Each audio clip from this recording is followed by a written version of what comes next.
Finally, the last part of this segment was to include student questions that were sent in through the Collegiate Online website, and we were able to get a few suggestions from concerned students. The first question is from a user who is appropriately named concerned student, and they ask, how is ASI going to fight against more class cuts, reductions in services, and fee increases this year? Is ASI working on a timeline to lay out goals and objectives to make sure ASI works on these issues? Yeah, all this, everything that was just stated ties into the budget.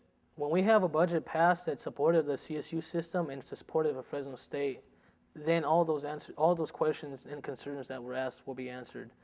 So the timeline is getting students to write, call, and register to vote, and call their legislator, write to the legislator, show them your concern, show them that you need a budget passed that is supportive of you and your goals as a student. That is probably the one primary concern. And we're going to be having our first legislative affairs meeting this week on Wednesday at 4 o'clock. If students want to show up for it, I encourage it so they can give their opinions and see how things go. But we're going to be developing our policy agenda, and with that, it's going to be getting a budget passed that's supportive of the CSU system. And this is another question that's kind of relating to the budget, or very much so. It's from Harry Knudsen, and they say, what are you and ASI going to do to stop the 5% fee increase coming this spring? Do you have a campaign to stop it? Like I said, we're still developing that, but we are. We're going to, currently we're going to be contacting as many legislators as we can. I'm going to be, what I'm going to do is mostly go out to the community and advocate towards the community. I'm going to try to write as many press releases, editorials, things like op-eds to the Fresno Bee and other nearby newspapers advocating higher education as a priority and getting the voters of California in the Central Valley engaged. The other thing is, October 2nd is going to be a debate. Well, it hasn't been confirmed yet, but there's a potential going to be a debate here for the governor's race against Jerry Brown and Meg Whitman. And we're going to have a presence there. We want them to realize that higher education is of importance. So if I encourage students to show up and attend to the debate and show them how important higher education is. And that'll be a primary source to get your views out. So I strongly encourage students to get involved when we get full confirmation on that debate. But even if what you can do now as a student is actually encourage them to come and visit Fresno State. We are the only CSU campus selected for a debate. And I encourage students to get out there and tell them, we need you to come down here and debate. We need to hear what you're going to say about higher education, about CSU, about the CSU system. So that's one way. But as of now, we're going to be developing our policy agenda and try to carry it over through the whole year. And as we meet at CSSA, we're going to develop more. We're going to do most of our legislative work through CSSA since they have a bigger clout. They're able to visit more legislators independently at their office.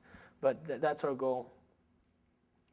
And the next one is from Eve Johnson, and they ask, are you willing to mobilize ASI and its senators to endorse a resolution in full support of SB 330, which will allow all students, faculty, and members of the public to really see auxiliaries, financial documents, and where the money is going? I support transparency. I ran on one of the platforms of transparency. Right now, currently at ASI, we're looking at ways to implement something like SB 330. We feel that it's going to pass regardless whether we support it or not because of the things that happened this year, CSU Stanislaus and the little fiasco that their foundation had and what's currently happening in the media. So we feel that the governor's going to sign it regardless if we support it or not. I personally support transparency.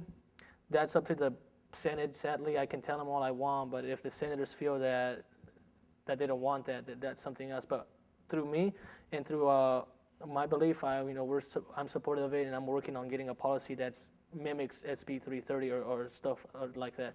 But currently, if the student wants financial records of ASI, because we are auxiliary, we are an auxiliary organization, we go through that.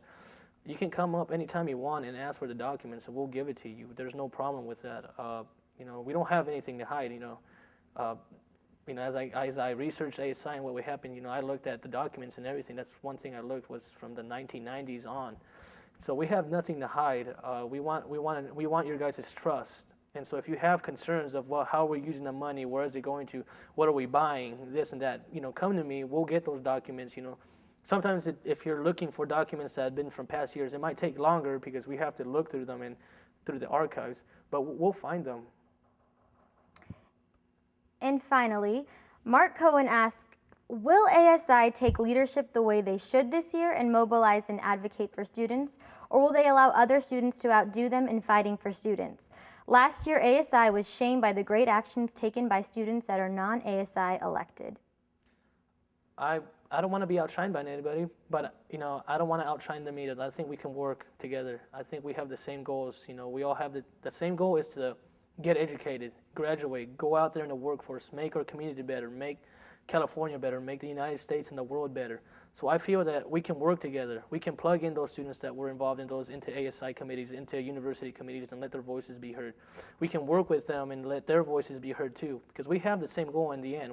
The goal is to get more funding for our university, to make sure that we have the classes that we want, to make sure that we can graduate. So that's how strongly I feel.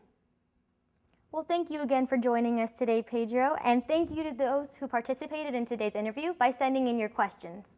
For the Collegian Online, I'm Danny Villalobos.